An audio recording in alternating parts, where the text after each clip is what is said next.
ہم کریں گے ہر مظلوم کی حمایت۔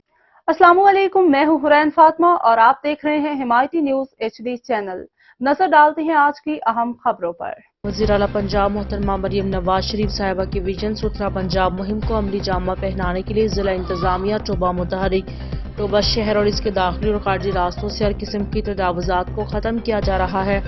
اس سلسلے میں ڈی سی ٹوبہ محمد نعیم سندھو نے AC ٹوبہ علی سمیر اور چیف آفیسر ضلع کونسل ٹوبہ انور بیگ سیال کے ہمراہ جھنگ روڈ ٹوبہ کا معائنہ کیا۔ اس موقع پر DIO محمد شہباز انصاری، AO انفارمیشن الیاس اکرم کے ساتھ ساتھ سینئر صحافی ڈاکٹر عبدالرزاق رانجھا، محمد مشتاق، میاں حسن خالد، شاہد حسین جٹ، برہان بابر، مقبول طارق، حاجی رائے شفیق، اقبال خان اور دیگر صحافی بھی موجود تھے۔ DC ٹوبہ محمد نعیم سندھو نے تجاوزات کے خاتمے کے لیے مختلف محکموں کے ضلع سربراہان کو ہدایت جاری کی۔